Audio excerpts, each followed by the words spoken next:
So this may be a bit of a longer video, so please bear with me, but I'd really like to give my thoughts on the funeral itself, how things took place with the funeral of former Prime Minister Basdeo Panday. His funeral took place about 2 days ago.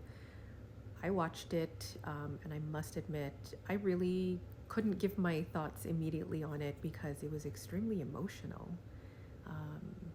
I cried a lot of tears that day. I think as I get older too, maybe I'm just getting more emotional in general, but in any case, it was, I think as far as you would hope a funeral would go, this was it. So not only was it incredible to see how a state funeral is conducted, it was also incredible to see how the very first state funeral under Hindu rites was conducted. There is a familial aspect to it. There's also a professionalism, national pride aspect. So let's get to it. Let's see how things go. The first thing I would like to really touch on and commend a particular group of individuals on is the coverage of this funeral.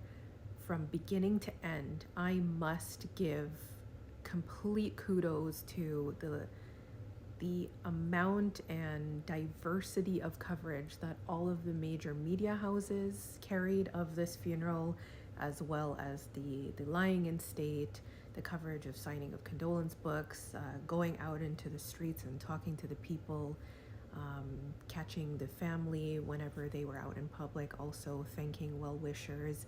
I would also like to give special shout out to more of the boutique companies that covered this funeral. I was watching the stream from Deep Focus, and I must say anything that this very talented group covers really catches your eye. For a smaller organization, as far as I know, they're much smaller than something like CNC3. The talent is undeniable with this group. I don't know any of them personally, well, at least not that I know of. But I have to say, the way you covered this funeral and the cremation, you really told a story. I find that the emotion really, really jumped out. So, also shout out to Ian Allen. You seem to be everywhere. The Ian Allen network was out in full force as well. So again, whether you were in the country or not, whether you were there or not, we certainly had more than enough to take in. So really, I'm very impressed with what I was watching on television. Subsequent to that, I think that we saw some of the other parts of Trinidad's finest. The Defense Force, all of the military processions. This is what I talk about or this is what I mean when I talk about understanding what you have. Being proud in your country. You don't have to be in the Defense Force to show your national pride. But I must say that dressed in all your finest, you really serve to represent our country well.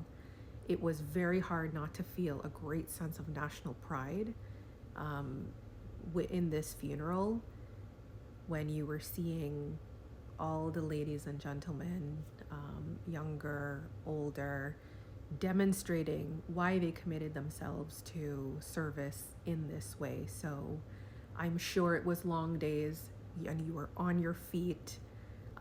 If you were directly involved in being a pallbearer, whatever your role was, I must say you really added a touch to a state funeral that absolutely cannot be replicated. You should really be proud of a job well done.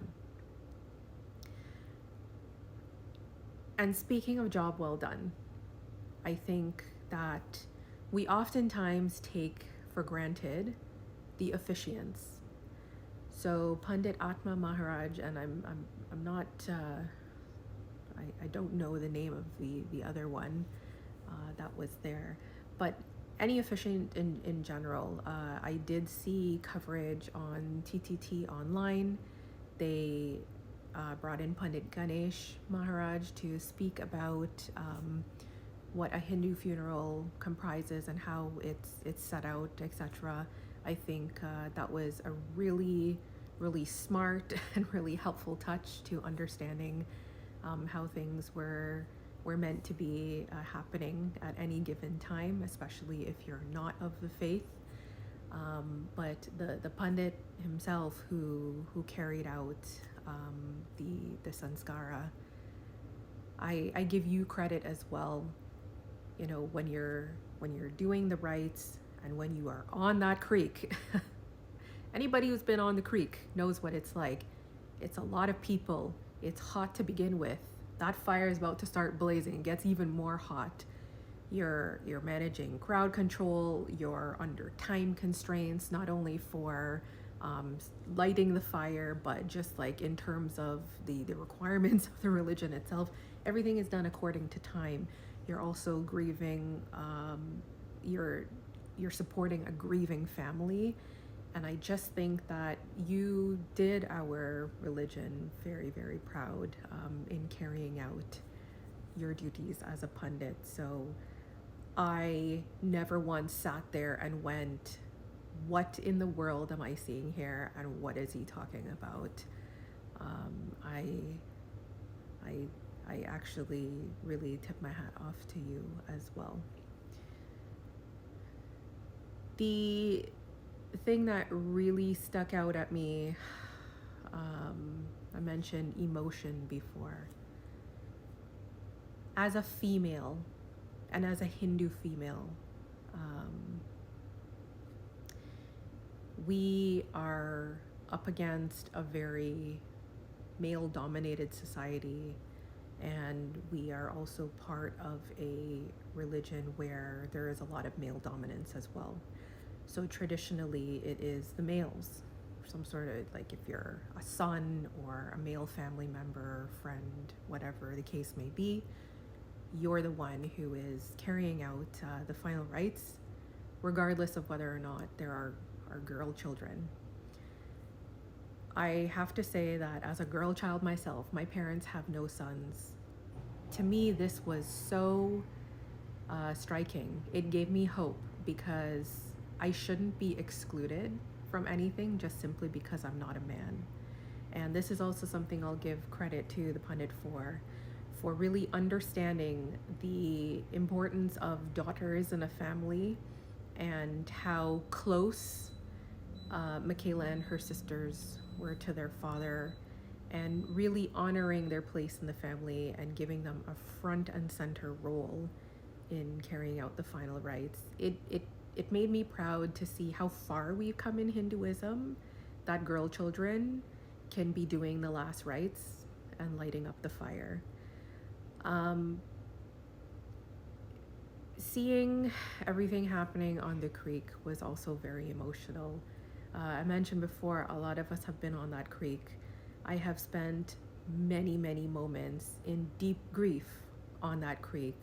All 6 of my grandparents were cremated there under Hindu rites. We've sent off many extended family, many friends. And, you know, as Trinbagonians, we also attend a lot of funerals for people that we don't know. But we are there because that's what we do as a society. We come together in community and in love in that respect. So being on the creek is a very, very powerful thing. You leave a lot there. You grieve, you laugh as well. And I can only imagine what the vibe was there at that time, because I definitely felt it watching the screen. So all in all, I think that the funeral of former Prime Minister Basdeo Panday was beautiful.